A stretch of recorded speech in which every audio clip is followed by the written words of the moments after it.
Bueno, vamos a seguir con la segunda parte de historia clínica.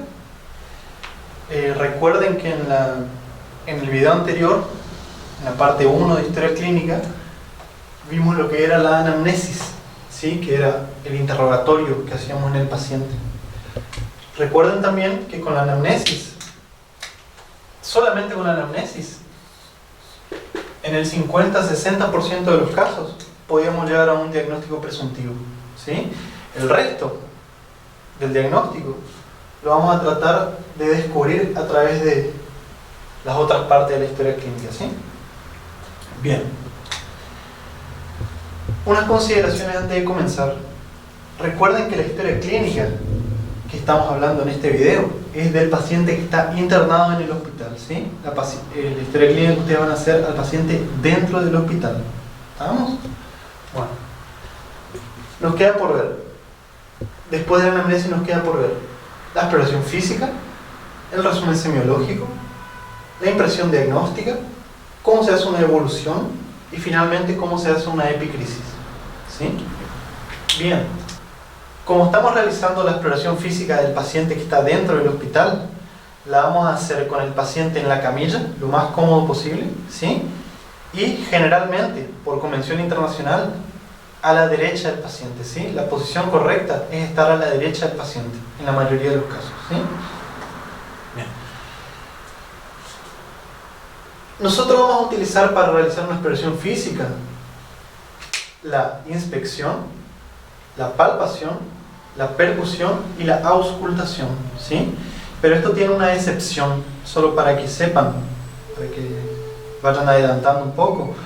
Cuando nosotros realicemos la exploración física del abdomen, lo vamos a realizar de la siguiente manera: inspección, auscultación, palpación y percusión. O sea, en la exploración física del abdomen, la auscultación se realiza antes de la palpación y la percusión. ¿Por qué? Porque si nosotros realizáramos primero la palpación del paciente, estaríamos modificando los ruidos intestinales que podríamos encontrar en la auscultación. Entonces, por esto, y es la única excepción, en el abdomen lo vamos a hacer como lo dije previamente, ¿sí? Inspección, auscultación, palpación y percusión, ¿está? Bien. Volvamos a la exploración física general entonces.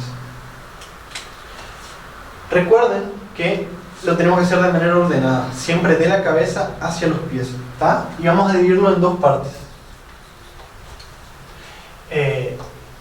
La impresión general,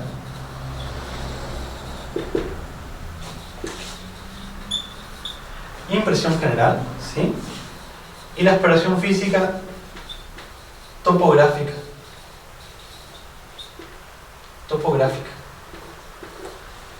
Vamos. En la impresión general tenemos que explorar la conciencia, ¿sí? La facie, la actitud, el hábito, el estado de nutrición y el estado de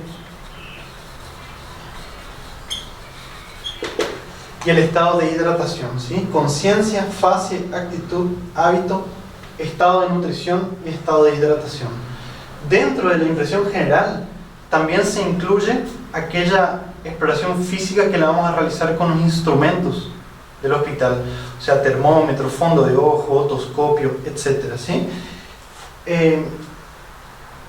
Por consenso, o sea, en general y según la bibliografía, la exploración física instrumental va después de esto, ¿sí? Primero se realiza esta exploración física y después se pasa a medir la temperatura, a medir la presión arterial, a hacer el fondo de ojo, etc. ¿Estamos? Tengan en cuenta que aparte de esto, como ustedes están trabajando con el paciente internado, acá en la impresión general también se incluye la exploración física de las sondas, sonda nasogástrica, sonda vesical, catéteres, accesos vasculares, máscara de oxigenoterapia, etcétera, ¿sí? Pero esa parte vamos a dejarla para el video de la exploración física especial. ¿Estamos? Hoy vamos a hablar de esto básicamente. Bueno, vamos a comenzar por la conciencia, ¿sí?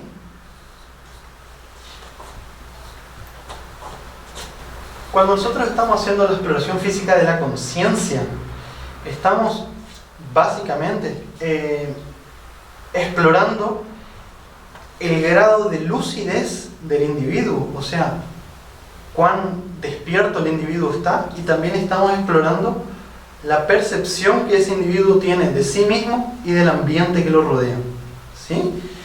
Vamos a ponerlo en palabras más simples. Para estos fines, vamos a realizar la exploración física de la conciencia de dos maneras.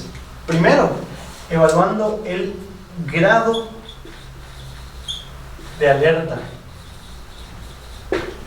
El grado de alerta o el nivel de conciencia del individuo, que es lo mismo, ¿sí?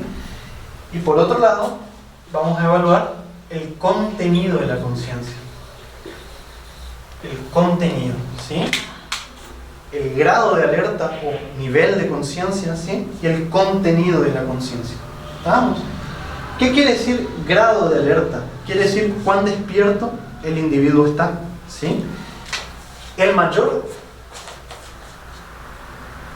grado de alerta, el mayor grado de despertar es el alerta, ¿sí? Valga la redundancia. Alerta o lucidez, ¿sí? ¿Qué quiere decir que un individuo está alerta o está lúcido? Simplemente que el individuo no se duerme. Estamos hablando con el individuo, dejamos de hablarlo y el individuo continúa despierto. ¿Estamos?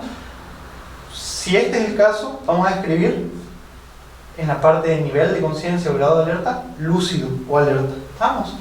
Ahora, yéndonos hacia abajo, en niveles decrecientes, de depresión de la conciencia, después de la alerta vamos a tener el paciente obnubilado,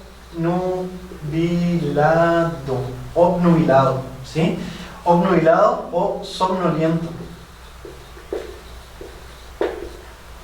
¿Ah? ¿Qué quiere decir esto? Quiere decir que nosotros estamos hablando con el individuo y cuando le dejamos de hablar, el paciente se duerme. ¿Estamos? Pero ahí le volvemos a hablar y él se despierta. ¿Se entiende? O sea, en el alerta, el individuo no se duerme nunca. Decimos que está obnubilado cuando le dejamos de hablar y el paciente se duerme, ¿sí? Puede mostrar un cierto grado de confusión mental en este nivel de alerta, ¿sí? Yéndonos más hacia abajo, en niveles de depresión de la conciencia, tenemos el tercero, que es el letárgico. Letargia. El paciente está letárgico, también llamado estuporoso. ¿Sí? ¿Qué quiere decir que el individuo está letárgico o estuporoso? Quiere decir que el paciente se duerme espontáneamente, ¿sí? Y cuando le hablamos, este no se despierta. Para que se despierte tenemos que ejercer dolor en el paciente, tenemos que provocar dolor en el paciente. Por ejemplo, con los nudillos, ¿sí? Presionando el esternón. ¿Ah? Es una maniobra éticamente aceptada, ¿sí? Que se puede realizar para evaluar si el paciente está letárgico. ¿Vamos? Bien. Y el grado más profundo de depresión de la conciencia, finalmente, es el coma. ¿Sí? Acá, alerta, el paciente no se duerme. Acá se duerme, pero se despierta cuando le hablamos. Acá se duerme y se despierta solamente cuando le provocamos dolor. Y en el coma, el individuo no se despierta, ni siquiera cuando le provocamos dolor, ¿sí? El paciente que está en coma no responde a las órdenes, no se comunica verbalmente, ¿sí? Y no abre los ojos de manera espontánea. ¿Estamos? En palabras simples, no se despierta ni siquiera cuando le provocamos dolor. ¿Estamos? Esto que está acá, chicos, es la evaluación cuantitativa de la conciencia, ¿sí? ¿Qué quiere decir esto? Estamos evaluando cuánto este individuo está despierto, ¿sí? ¿Cuál es el grado, el nivel de alerta del individuo? Evaluación cuantitativa. ¿Estamos? Y esto evalúa básicamente el tronco cerebral, ¿sí? ¿Por qué? Porque en el tronco cerebral hay una estructura, ¿sí?, que se llama SARA. SARA, ¿sí? Sistema Activador Reticular Ascendente. ¿Estamos? Esta estructura que está en el tronco cerebral es una estructura extremadamente primitiva de nuestro sistema nervioso central que regula nuestro sueño-vigilia, ¿sí? Si hay una lesión en el tronco cerebral y tenemos una lesión del SARA, el paciente pasa del estado de alerta por diferentes grados de depresión de la conciencia hasta llegar finalmente al coma. ¿Vamos? Bien. El contenido de la conciencia evalúa a la conciencia de manera cualitativa, ¿sí? Esto evalúa de manera cualitativa. Esto evalúa cuantitativamente. Esto evalúa cualitativamente, ¿sí? El contenido de la conciencia se refiere a las funciones cerebrales superiores, ¿sí?, de los hemisferios cerebrales, ¿estamos? De los hemisferios cerebrales, ¿sí? Esto acá era el tronco cerebral, esto acá es los hemisferios cerebrales, ¿estamos? ¿Cuál es el contenido de la conciencia? El grado de orientación del individuo, ¿sí?, y diferentes otras funciones cognitivas, afectos, etcétera, que no la vamos a ver en este video, ¿sí? Lo que vamos a ver acá es cómo evaluamos el grado de orientación del individuo, ¿estamos? Tenemos que evaluar tres tipos de orientaciones: orientación en tiempo, orientación en espacio y orientación en persona, ¿sí? Tiempo, espacio y persona. ¿Cómo realizamos esta exploración? Le preguntamos al individuo: ¿usted sabe qué día es hoy? ¿Sí? ¿Usted sabe dónde está? ¿Usted sabe quiénes son esas personas? En el caso que haya familiares cerca, ¿sí? O ¿usted sabe su nombre? ¿Usted recuerda quién es? ¿Estamos? Si el paciente muestra alguna alteración en alguno de estos campos de la conciencia, ¿sí?, vamos a decir que el paciente está desorientado, ya sea en tiempo, espacio o persona, ¿estamos? Y lo tenemos que especificar, ¿sí? El paciente puede estar orientado en tiempo y espacio, pero no en persona, o el paciente puede estar orientado en espacio y persona, pero no en tiempo, ¿sí? Ya vamos a estudiar las diferentes patologías que cursan con esto. Recuerden entonces que esto evalúa los hemisferios cerebrales y esto el tronco cerebral. ¿Por qué yo estoy insistiendo tanto y estoy repitiendo tantas veces esto? Porque hay una situación típica dentro del hospital que seguramente a ustedes ya les va a tocar, si es que ya no les tocó. Por ejemplo, ustedes van a estar frente a un paciente que está desorientado en tiempo y espacio, ¿sí? ¿Cómo ustedes van a diferenciar si ese paciente desorientado en tiempo y espacio tiene una demencia, como la enfermedad de Alzheimer, por ejemplo, ¿sí?, un síndrome demencial, como la enfermedad de Alzheimer, o está con un síndrome confusional agudo, ¿sí?, o sea, está en delirium? ¿Estamos? Es muy simple, chicos, ¿sí? Demencia,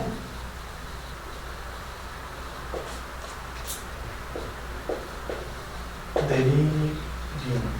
Tienen que saber diferenciar demencia de delirium, ¿sí?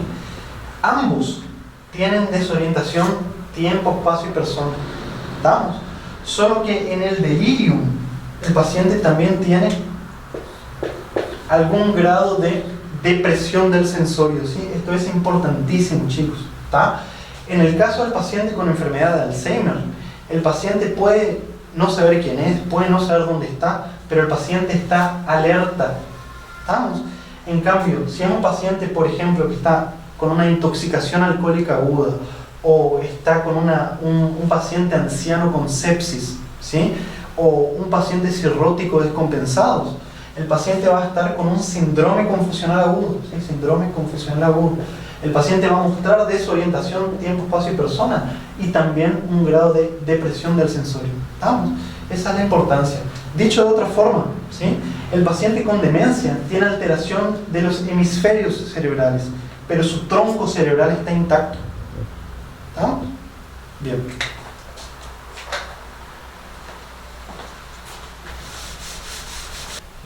Siguiendo con la exploración física, vamos a pasar a ver cómo se explora la facie del individuo, ¿sí?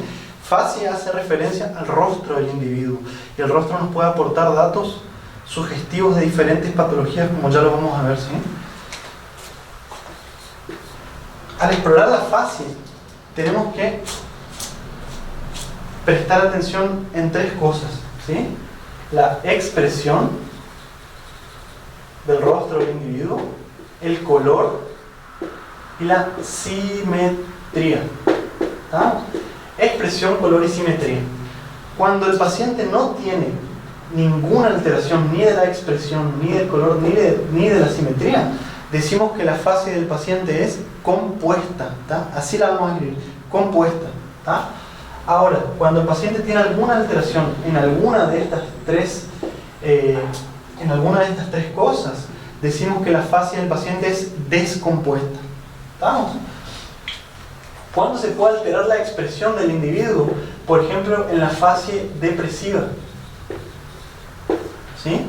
Un paciente con los pliegues de la frente muy marcados, con cara de triste, con tendencia al llanto fácil, ¿sí? Facie depresiva.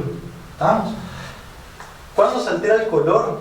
Por ejemplo, en la facie anémica, ¿sí? Donde el paciente tiene una palidez tanto de la piel del rostro como de las mucosas conjuntival y la mucosa oral, ¿sí? O en la fase ictérica, donde tiene una coloración amarillenta de la piel y de las mucosas, o en la fase cianótica, o en la fase pletórica, etc. ¿Tá? La finalidad acá no es repetirles todas las fases que existen, es simplemente explicarles qué es lo que ustedes tienen que evaluar. ¿Estamos? Ya a lo largo de los videos ustedes van a estudiar patología por patología, ¿sí? ¿Cuándo se altera la simetría?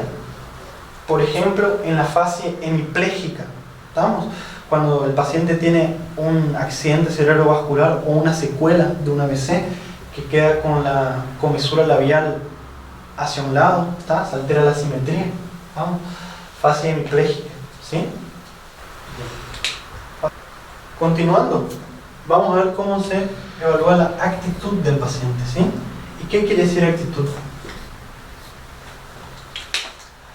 Actitud se refiere a la relación entre los segmentos corporales entre sí. En palabras más simples, es la postura del individuo, ¿sí? Actitud quiere decir postura en exploración física. Vamos. Cuando el paciente no tiene alteración de la postura, decimos que la actitud es compuesta. ¿Estamos? Ahora, cuando el paciente presenta alguna postura patológica, vamos a decir que la actitud es descompuesta, ¿sí? Y ahí tenemos varios ejemplos. La actitud, por ejemplo, en plegaria mahometana, ¿sí? La actitud en plegaria mahometana es el individuo, a ver si se entiende.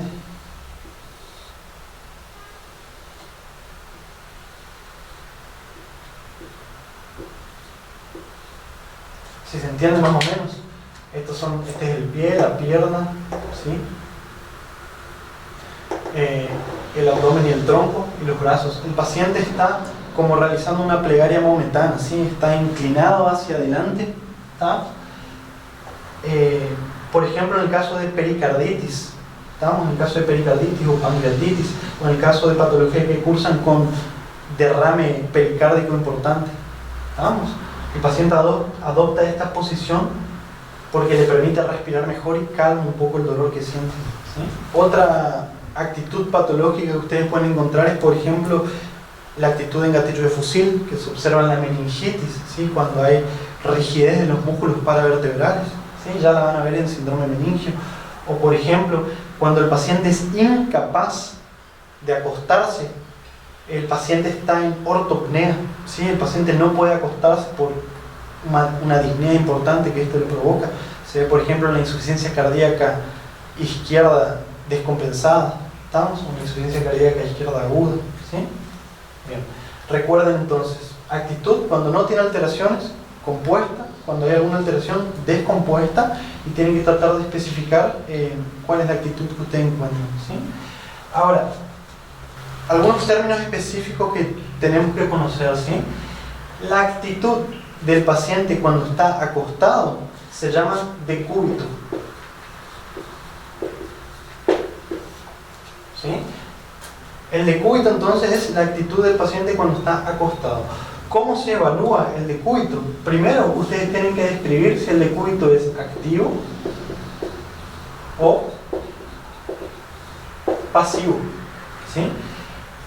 Decúbito activo quiere decir que el individuo no tiene ninguna limitación motora, no tiene ninguna limitación, y él puede elegir el decúbito que él quiera. ¿Estamos? Él es capaz de adoptar el decúbito que él quiera, ¿sí? Y decúbito pasivo quiere decir que el paciente tiene algún impedimento, tiene alguna limitación motora o funcional que no le permite adoptar el decúbito que quiera. ¿Estamos? Por ejemplo, el paciente en coma. ¿Estamos?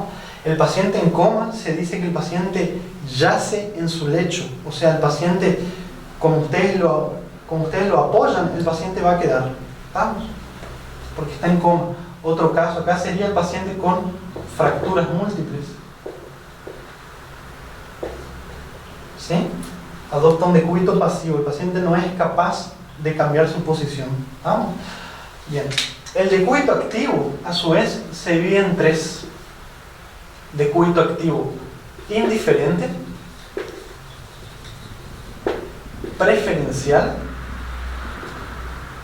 u obligado.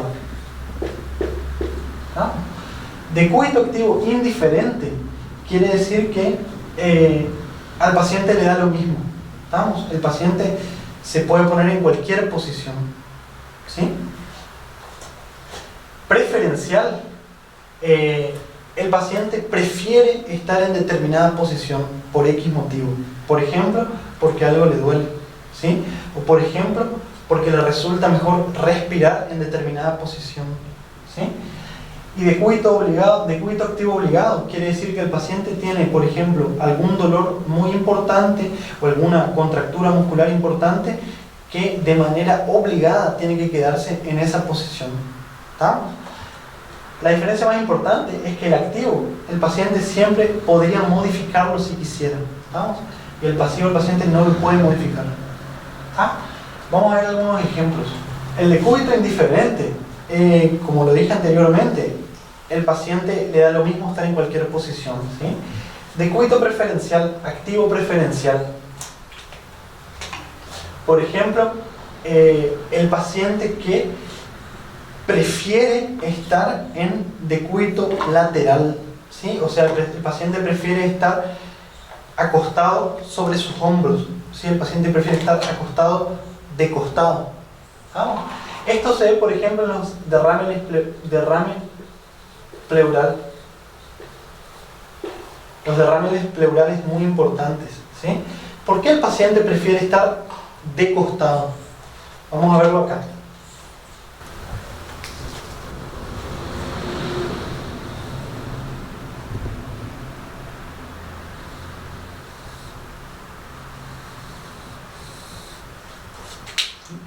Imagínense que estos son los pulmones de nuestro paciente, ¿sí? Y el paciente está, en este caso, acostado, ¿sí? Sobre su brazo y sobre su hombro izquierdo. ¿Estamos? Pulmón izquierdo, pulmón derecho. ¿Estamos? ¿Por qué el paciente prefiere estar acostado de costado? Porque tiene un gran derrame pleural. Imagínense un derrame pleural acá. Derrame pleural quiere decir acumulación patológica de líquido en el espacio pleural, ¿sí? El paciente va a tener un gran derrame pleural. ¿Por qué va a preferir acostarse de costado? Porque de esta manera permite la expansión completa del pulmón contralateral, ¿sí? El paciente acostándose sobre su lateral izquierdo, en este caso, el pulmón derecho se expande con mayor facilidad. Es por eso que el paciente prefiere estar así, ¿sí? Cuando el paciente tiene disnea, acostado de un lado del cuerpo pero no del otro, se llama trepopnea.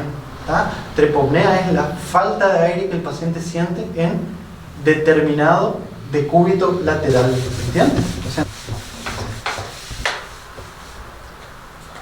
por último, otros términos que tienen que conocer acá, ¿sí? Es cómo se dice cuando el paciente está acostado en determinada posición, ¿sí? Por ejemplo, cuando el paciente está acostado sobre su dorso, o sea, el paciente está acostado de espaldas, ¿sí? Decimos que el decúbito es dorsal, también llamado supino. ¿Qué es decúbito dorsal? Es cuando el paciente está acostado de espaldas, con el dorso apoyado en la cama, ¿sí? Después tenemos el decúbito ventral, también llamado prono, ¿sí? En este caso el paciente está acostado sobre su vientre, ¿sí? Y por último, el que dijimos hoy, el decúbito lateral. El paciente está acostado de costado. Vamos, si es que le sirve. Una forma en que yo me acuerdo que dorsal es supino, porque hay veces que causa confusión.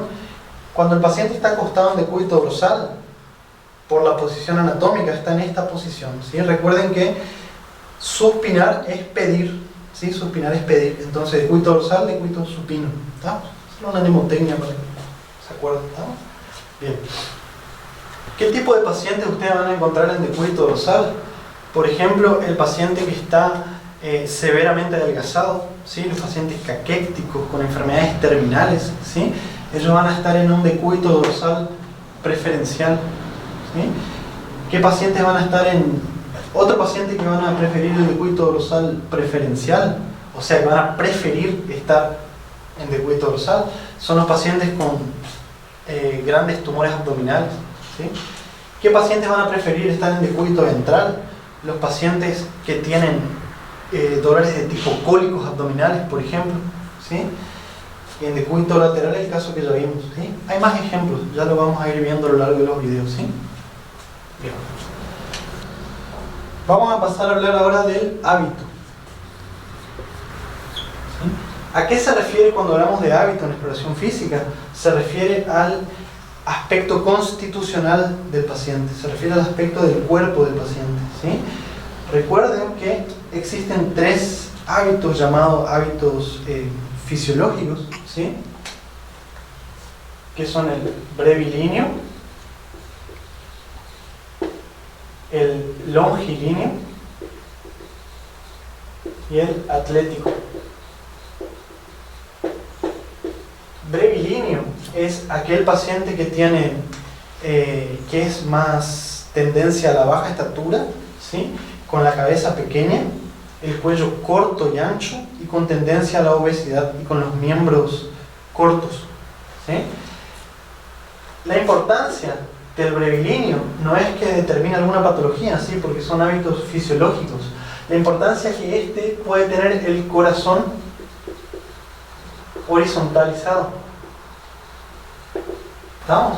Y esto puede confundir con una cardiomegalia en la radiografía, ¿sí?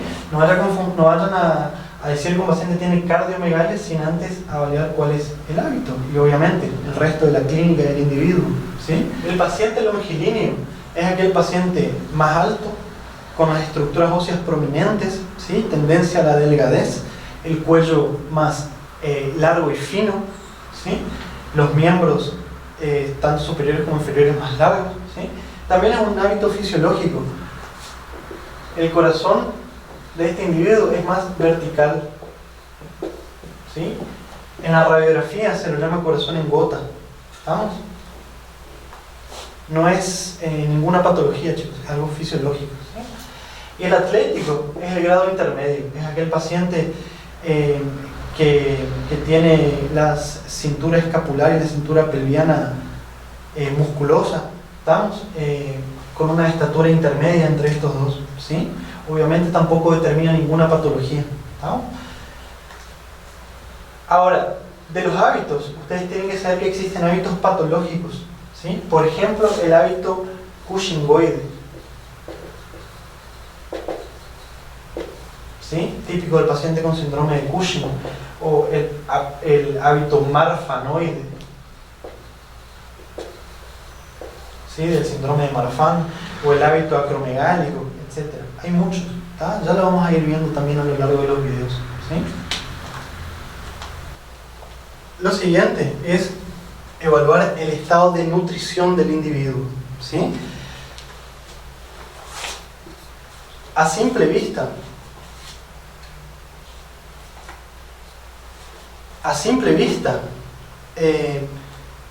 podemos evaluar con la inspección el estado de nutrición del individuo, ¿sí? Nos damos cuenta que un individuo está adelgazado, por ejemplo, cuando lo vemos con los relieves óseos prominentes, ¿sí? Sobre todo el pómulo, ¿sí? La depresión del hueso temporal, ¿estamos? Los huesos de la clavícula muy marcados. Y un dato importante, la ropa que el paciente trae impresiona que le queda grande, ¿sí? Eso puede indicar, o que el cinturón le queda flojo, el pantalón que trae se le cae, ¿tá? Eso puede indicar que el paciente tuvo un adelgazamiento importante en los últimos meses o semanas, ¿tá? Dependiendo del caso, ¿tá? El paciente obeso, obviamente, el perímetro abdominal aumentado, los relieves óseos redondeados, ¿sí? Después de evaluar con la inspección el estado de nutrición, tenemos que pasar a la antropometría, donde evaluamos básicamente el índice de masa corporal, ¿sí? Que era peso sobre altura al cuadrado, ¿estamos? Y vamos a determinar el índice de masa corporal. ¿Sí? Por último, vamos a evaluar el estado de hidratación del individuo, ¿sí? ¿Cómo podemos evaluar el estado de hidratación del individuo? Primero, con la inspección nos damos cuenta porque el paciente tiene la mucosa ocular y la mucosa oral con aspecto seco, ¿sí? Pierde pierde ese brillo que la mucosa ocular y oral normalmente tiene por su estado de hidratación, ¿sí? También podemos encontrar en oftalmos, o sea, el ojo impresiona hundido en la órbita, ¿estamos? Otra manera de evaluar el grado de hidratación con la palpación es con el signo del pliegue, donde nosotros con el pulpejo del dedo índice y el pulgar intentamos formar un pliegue sobre el hueso del esternón del individuo, ¿sí? O sobre la piel del abdomen. Mantenemos apretado ese pliegue y lo soltamos y determinamos cuánto tiempo demora ese pliegue en volver a lo normal, ¿sí? Lo normal es que en menos de un segundo ese pliegue vuelva a su estado natural. Si no vuelve, podría indicar que el paciente está deshidratado, ¿estamos? Esas son formas de evaluar el estado de hidratación. Ahora, existen muchas otras formas, ¿sí? A través del pulso, la presión arterial, etc. Pero eso lo vamos a ver en otros videos más específicos, ¿estamos? Aparte de evaluar si el paciente está deshidratado, también nos podemos encontrar con un paciente que está sobrehidratado, ¿sí? Si el paciente está sobrehidratado, podemos encontrar el signo de Godet, el signo de la fobia, ¿sí? Presionando con el pulgar sobre una superficie ósea, como por ejemplo el espacio retromalleolar, ¿tá? O presionando sobre la superficie de la tibia del individuo, ¿sí? Manteniendo apretado, retiramos el dedo y queda marcado, queda como una fobia, queda como una depresión en la piel del individuo. Eso indica que el paciente está sobrehidratado, ¿estamos? Una cosa importante, solamente para que tengan un dato, que también lo vamos a ver más adelante. Existe un signo más importante de sobrehidratación que aparece mucho antes del Godet, ¿sí? Cuando el Godet se manifiesta, el paciente ya tiene por lo menos 5 litros de exceso de agua en el cuerpo, ¿estamos? ¿Qué les parece que va a ser lo primero que se altera cuando un paciente está sobrehidratado? Antes que el Godet, ¿sí? Si lo que estás pensando es el peso, tenés razón, sí, lo primero que se altera es el peso del individuo. Después del peso, recién ahí viene el Godet, ¿estamos? Dicho de otra forma, para hablar en un lenguaje más técnico, el peso del individuo es mucho más sensible que el Godet en la exploración física para determinar si el individuo está sobrehidratado, ¿estamos? Bien, existen muchos otros signos como la equimosis conjuntival, etc. Ya lo vamos a estar viendo más adelante, ¿está? Entonces, esto es básicamente, a grandes rasgos, cómo se realiza una impresión general, ¿sí? Después de realizar esta impresión general, ahí ustedes van a pasar recuerden al examen instrumental, ¿sí? Que es evaluar la temperatura, evaluar la presión arterial, evaluar el fondo de ojo, si es necesario, evaluar la otoscopía con otoscopio, etc. ¿Sí? Y todo eso lo van a registrar en la historia clínica. Recuerden de no dejar nada en blanco, ¿sí? Si ustedes no saben qué poner, no vayan a poner que el paciente está normal, ¿sí? Pongan no se objetiva alteraciones, ¿sí? O en el caso de las facies compuesta, actitud compuesta, ¿tá?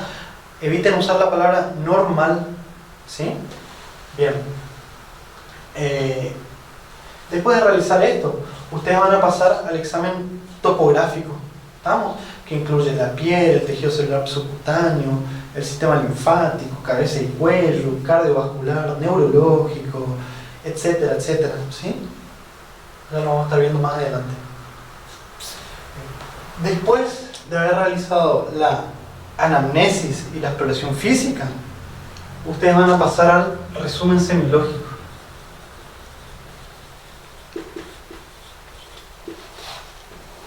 ¿Qué es y cómo se hace un resumen semiológico?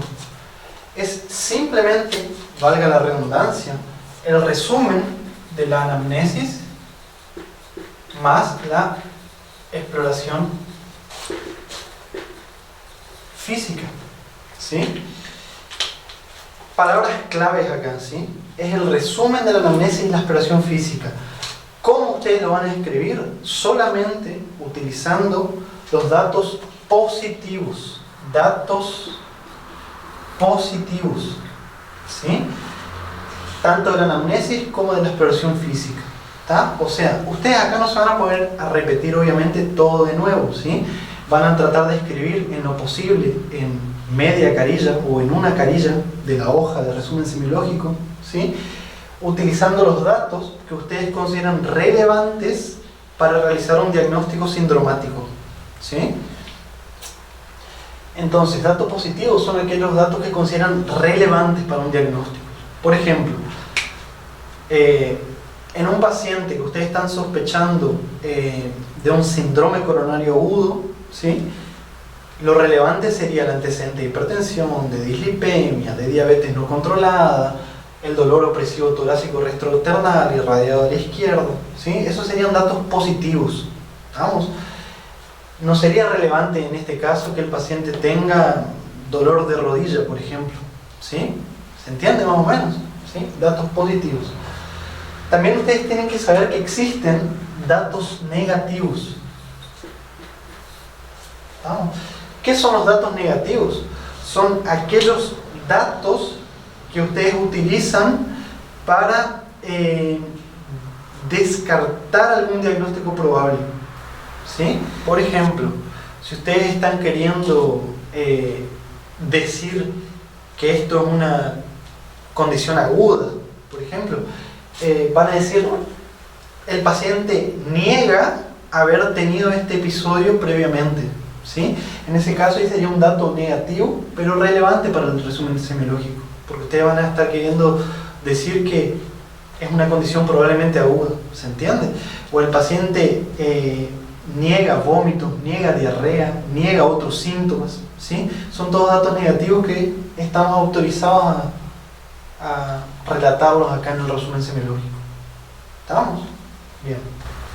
Una vez hecho el resumen semiológico, vamos a pasar a la parte más importante, ¿sí?, de la historia clínica, que son las consideraciones diagnósticas.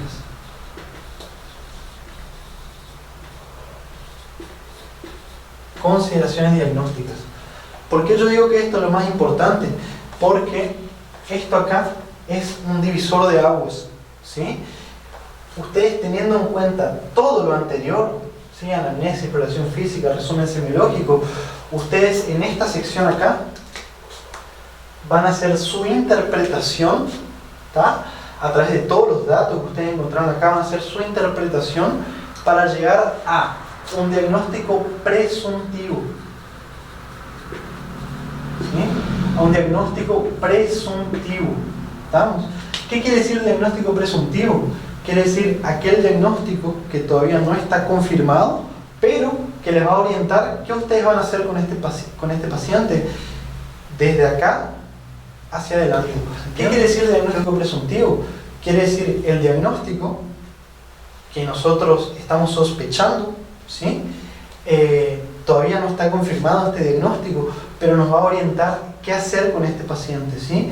Qué estudio vamos a solicitar, qué tratamiento vamos a darle a este paciente, en muchos casos tratamiento empírico, ¿sí?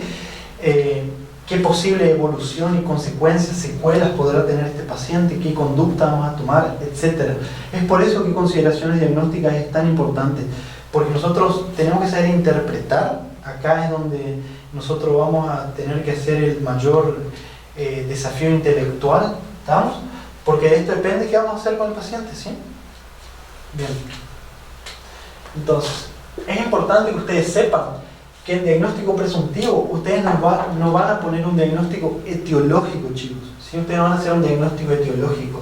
Por ejemplo, si un paciente viene con dolor torácico retroesternal opresivo irradiado a brazo izquierdo, ustedes no van a poner en diagnóstico presuntivo infarto agudo de miocardio, ¿sí?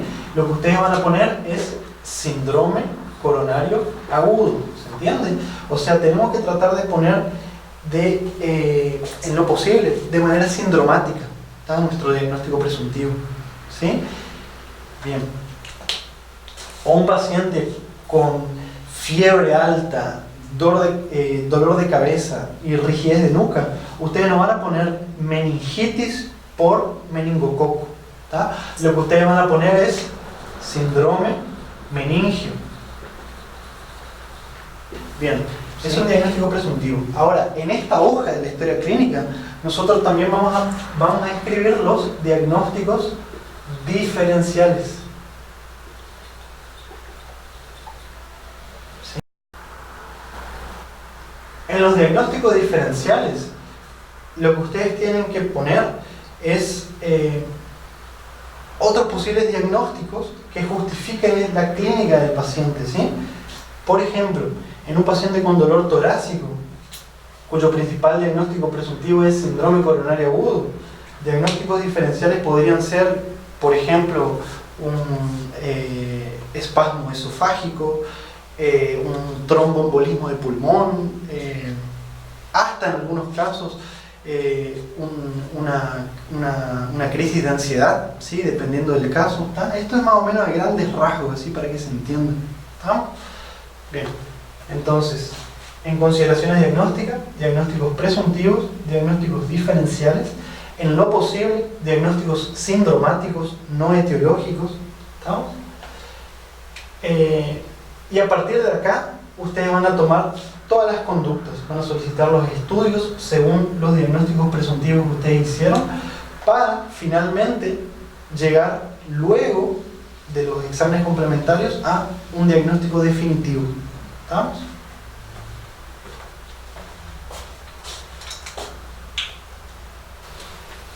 Continuando, luego de las consideraciones diagnósticas, vamos a pasar a la hoja de evolución. Evolución diaria. ¿Sí? En evolución, lo que ustedes van a hacer es básicamente actualizar, y esa es la palabra clave, ¿sí? Actualizar la anamnesis y la exploración física del paciente, ¿tá? Dependiendo del servicio en donde se encuentren y dependiendo de cada caso, ¿no es cierto? Esa evolución ustedes van a tener que hacerlo a cada tantas horas o una o dos veces por día, una de la mañana, una de la noche, dependiendo de cada caso, ¿sí? Pero básicamente, ¿cómo se hace una evolución? Una evolución ustedes la van a dividir de manera, para hacerlo más ordenada, ¿no es cierto?, en dos: el proceso activo y el proceso pasivo, ¿sí? Proceso activo, proceso pasivo, ¿estamos? Y así ustedes lo van a escribir en la hoja, ¿eh? Así ustedes lo van a escribir. El proceso activo se refiere a el proceso, a lo que motivó al paciente a estar internado, ¿sí? Acá ustedes van a poner cómo el paciente está evolucionando con respecto a lo que motivó su internación, ¿sí? ¿Y cómo ustedes lo van a escribir? El paciente puede evolucionar durante una internación de 3 formas, ¿sí? En grandes rasgos. Puede evolucionar de manera favorable, de manera estable o de manera desfavorable. ¿Sí? ¿Qué quiere decir que el paciente está evolucionando de manera favorable? Quiere decir que el paciente se está recuperando, ¿tá? Y esto es indicio de lo que ustedes están haciendo está funcionando, ¿sí? Y en medicina interna hay un dicho muy importante que es: si lo que usted está haciendo hace bien, continúa haciéndolo, ¿sí? Generalmente el paciente que evoluciona de manera favorable se va de alta, ¿tá? O si está en terapia intensiva pasa a piso, pasa a la parte de clínica médica, ¿se entiende? ¿Tá? Esa es la importancia de favorable. De manera estable quiere decir que el paciente continúa sin cambios, ¿estamos? Con respecto al turno anterior, ¿sí? Y de manera desfavorable quiere decir que el paciente por algún motivo está empeorando, ¿sí? Y en este caso, o el paciente pasa a terapia intensiva o el paciente fallece, ¿sí? Dependiendo del caso individual. ¿Vamos? ¿Cómo ustedes van a relatar el proceso activo? ¿Sí? Recuerden que en el proceso activo ustedes se tienen que referir a lo que motivó al paciente a estar internado, ¿sí? En el caso de que se haya internado por un síndrome coronario agudo, por ejemplo, ¿tá? Ustedes van a poner: el paciente evoluciona de manera favorable, niega dolor torácico, el electrocardiograma muestra signos de reperfusión miocárdica, etcétera, ¿tá? Si el paciente se internó, por ejemplo, por un síndrome meningio, ¿tá? Si el paciente evoluciona favorable, ustedes van a poner: paciente evoluciona de manera favorable, signos vitales dentro de parámetros normales, afebril, refiere mejora de la orexia, etcétera, etcétera, etcétera. ¿Estamos? Hay diferentes formas de relatar que ustedes lo van a ir aprendiendo a medida que lo vayan practicando, ¿sí? Y proceso pasivo. ¿Qué es el proceso pasivo? El resto de la exploración física, ¿sí? Porque aparte de evaluar cómo el paciente se encuentra con respecto a su motivo de internación acá en proceso activo, van a tener que realizar en el proceso pasivo el resto de la exploración física, ¿tá? Pulmones, gastrointestinal, osteoarticular, etc. ¿Estamos? Y eso lo van a relatar acá en proceso pasivo, ¿sí? Bien. En la hoja de evolución, aparte de ustedes relatar el proceso activo y pasivo, ustedes también van a tener que registrar los exámenes complementarios que pidieron y por qué se pidieron y qué apareció en cada examen complementario, las interconsultas que ustedes hicieron, el tratamiento que ustedes dieron a este paciente y las modificaciones del tratamiento, etc. ¿Estamos? Bien. Finalmente, luego de la evolución, viene la epicrisis. La epicrisis es la última hoja de la historia clínica. ¿Vamos? La epicrisis ustedes la van a completar cuando el paciente se va de alta o cuando el paciente fallece. ¿Vamos? Y para que ustedes entiendan de manera práctica qué es la epicrisis, ¿sí?